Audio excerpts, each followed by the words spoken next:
या good morning everyone. बहुत इसके बेनिफिट्स अकॉर्डिंग टू आयुर्वेदा बहुत सारे हैं। जो है आसना, इसे विजय सार के नाम से भी जाना जाता है। मोस्टली इसे ज्यादा लोग विजय सार के नाम से जानते हैं। इसे इंडियन कीनो ट्री के नाम से भी जाना जाता है। अलग अलग जगह पे अलग अलग नामों से यह हब जाना जाता है। इसका मेन यूज होता है डायबिटीज के पेशेंट में। डायबिटीज के पेशेंट के लिए ये बहुत हेल्पफुल होता है।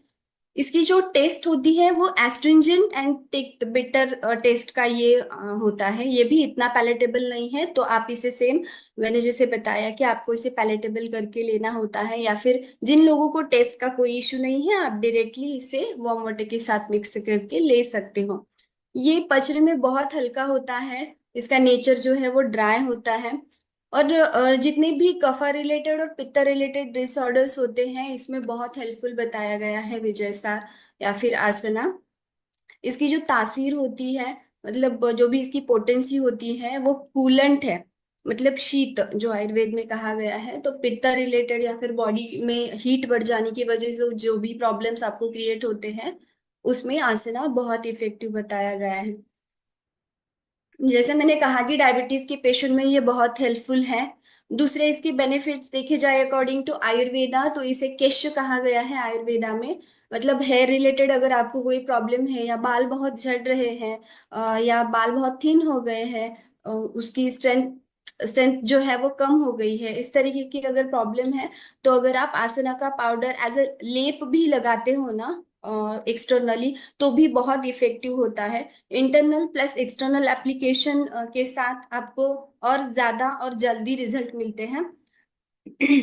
स्किन के लिए अगर देखा जाए, तो स्किन डिसीजेस में जैसे कि हर्पेस हो, या फिर रिंगवर्म की जो प्रॉब्लम होते हैं जिसे हम आयुर्वेदा में रक्तमंडल कहते हैं, तो इस तरीके की कंडीशन में अगर आसना का लेप एक्सटर्नली लगाया जाए तो जो भी इचिंग होती है स्किन पे, रेडनेस है, या फिर बर्निंग भी है, अगर आपको एक्जिमा जैसी प्रॉब्लम्स है, तो इसके ऊपर आसना की जो पेस्ट है अगर आप लगाते हो तो जल्दी से वो रेडनेस, इचिंग कम होने में मदद होती है और रिकवरी भी जल्दी होती है पेशेंट की।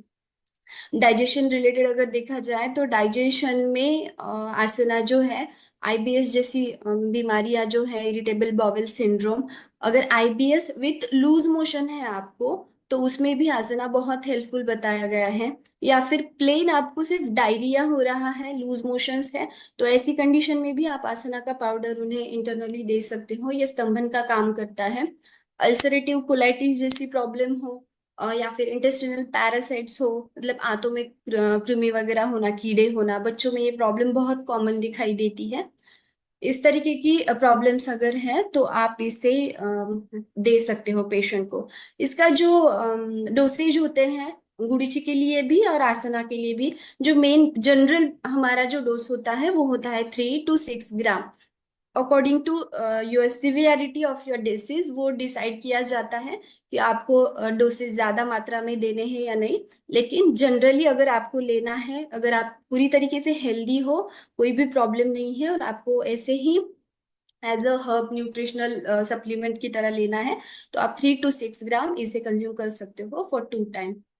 और खाने के पहले, खाने के बाद कोई प्रॉब्लम नहीं है, आप कभी भी इसे ले सकते हो। इसकी जो एमआरपी है वो है 320, डीपी है 255, एसवी है 115, पीवी है 90।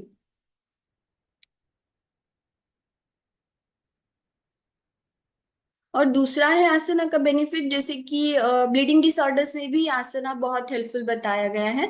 मतलब अगर नाक से खून आ रहा है, या मेनोरेजिया जैसी प्रॉब्लम्स होती है लेडीज को, ब्लीडिंग बहुत ज्यादा होती है, हेवी फ्लो रहता है, हेवी ब्लीडिंग पीरियड्स होते हैं, तो इस तरीके की कंडीशन में भी आसना बहुत हेल्पफुल बताया गया है।